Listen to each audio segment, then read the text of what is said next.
Click the bell icon and subscribe to our channel so that you will not miss any classes. Hello, welcome to class. Let us talk about in this class about some important topics to be studied in biotechnology for competitive exams and for increasing knowledge. And the first one will be the things like southern blotting and B northern blotting and western blotting.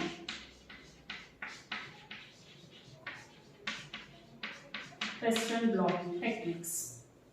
We have studied under gel electrophoresis where the DNA fragments are separated on a gel, that is agarose gel. So the bands are obtained and the bands can be visible when it is exposed to the UV rays, and it will be taken out for isolation and the process called elution. It will be isolated and purified further. If the same process, separation technique, if it is applied for separating the DNA, isolation and separation of DNA fragments on a electrophoretic gel, then it is called southern blotting. It is for separation technique for DNA. The process will be same, that is the DNA will be cut into fragments, then it will be loaded on a electrophoretic gel, allowed to run. After separation of the fragments, bands will be obtained. The bands will be taken and it will be purified further upon elution. So the technique, if it is the isolation and separation technique for separating the DNA, then it is called southern blotting. If the same technique is applied for separation and isolation of RNA, then it is called northern blotting.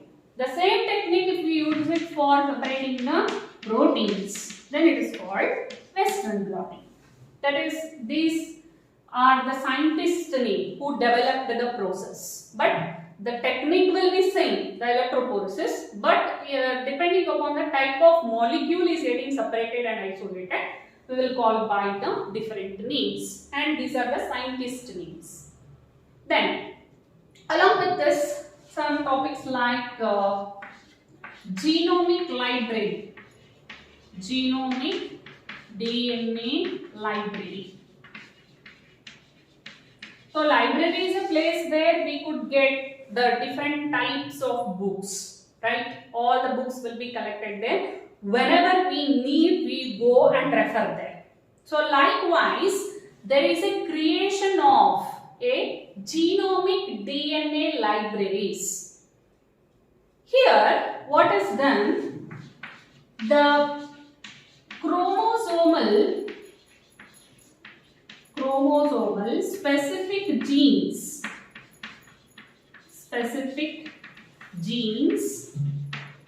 are cloned into vectors and they will be collected. Okay, for example, if there is a human chromosome number 1, all the genes present on chromosome number 1 will be collected. That is, collection we know how will we collect. First it will be treated with the chromosomal DNA will be treated with restriction enzyme. The fragments will be obtained. From these fragments, genes are isolated. Then these genes are cloned into the vectors, specific vectors, and these specific vectors are maintained in a host. Okay, suppose if there are 100 genes present here, those 100 genes are separated first and separately they will be cloned into a vector, and those vectors are maintained for study reference.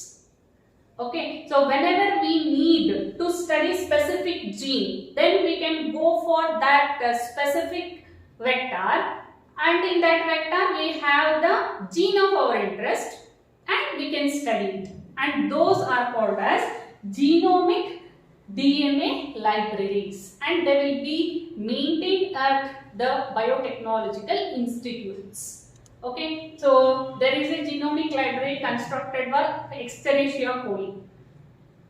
Okay, and also for a fungus Monascus. Okay, where they are studying on a large scale. Their genomes have been studied, and also the human genomic library is also available. The thing is different. Just they will isolate the genes by treating them with a restriction enzyme. Then the isolated gene will be cloned into a vector, and that vector will be maintained in a host.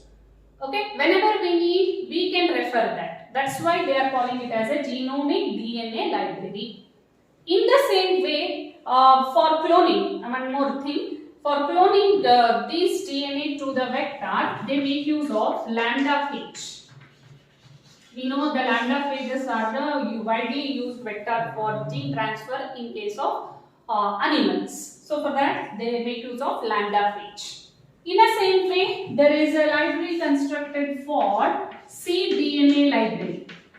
So we are calling it as cDNA library because they make use of RNA transcript, that is mRNA, for synthesizing the DNA. From mRNA, if we synthesize the DNA, then the process is called reverse transcription. There is an enzyme called reverse transcriptase.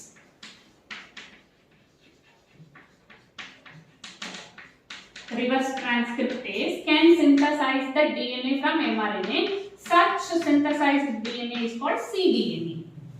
Okay, from this cDNA, the genes are produced. That means it will have the sequence similar to the gene from which the mRNA is produced, right? So this will be cloned into a vector and maintained. So that's why we can call it as a cDNA library. So in cDNA library, it is possible to produce the clones of double strand also, single strand also. So there is a variations available. And one more thing should know about the fourth one, molecular probes. Molecular probes. So first I will give the definition. Molecular probes are either DNA or RNA oligonucleotide sequences, which are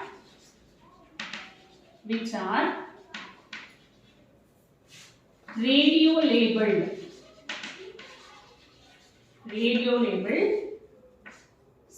specifically with, for radio labeling they make use of phosphorus 32. So here oligonucleotide probes, it is of either of RNA or of DNA. So I will say how it is produced. Firstly, they identify a sequence which is very much essential. For example, any gene sequence. Okay, and that gene sequence is artificially synthesized. Okay, so these probes, DNA or RNA probes, are artificially synthesized, remember. And during synthesis, those probes are made radio labeled. Okay, that is by inserting the phosphorus 32 isotope in it. Okay, so usually they are called oligonucleotides because they have several nucleotide length. Okay, not of much long. Okay, and they are known sequences. Okay, so here once we need to identify some sequence, defective sequence, okay, then these nucleotide probes are made, and usually they are single strand, remember that, usually they are single strand probes. These probes are allowed to hybridize with the sequence which is to be identified. Suppose if there is a sequence and we need to identify whether this sequence is normal or any change. So we have already the same sequence which is artificially synthesized. That is in the type of probe. Okay. So this probe is allowed to hybridize with this. If it is get successfully hybridized, then this sequence is normal. If there is no hybridization, we will come to know how it is hybridized if it is radioactive, because the probe is radioactive. If it is not showing any radioactivity upon hybridization, then there must be some defect in this gene. Okay, suppose if there is a gene 1, for instance I'm telling, and its probe we have already, DNA probe we have, and we need to know from some organism we isolated this gene, and we have to know whether this gene is normal or not. Okay, so that gene is taken and it is made single strand, and to that we will hybridize with the probe, DNA probe. If successful hybridization takes place, if there is a radioactivity, then we will come to know the gene 1 is normal, there is no mutations happened. If there is no radioactivity, then we will come to know this has some defect. So can you tell me now where the molecular probes are applicable? Of course, the molecular probes are applicable in detecting the genetic disorders. Okay, some molecular disorders and genetic disorders can be easily identified by using the molecular probes. So these things you should know in addition to the whatever the topics we have discussed from the beginning. Okay, if you have any doubts, please comment in the comment section, and I will try to clarify the doubts in the upcoming classes. Okay, by this we have completed the first chapter of biotechnology, that is biotechnology principles and processes. In the next class, we shall start with the applications of biotechnology in different fields. Okay, thank you.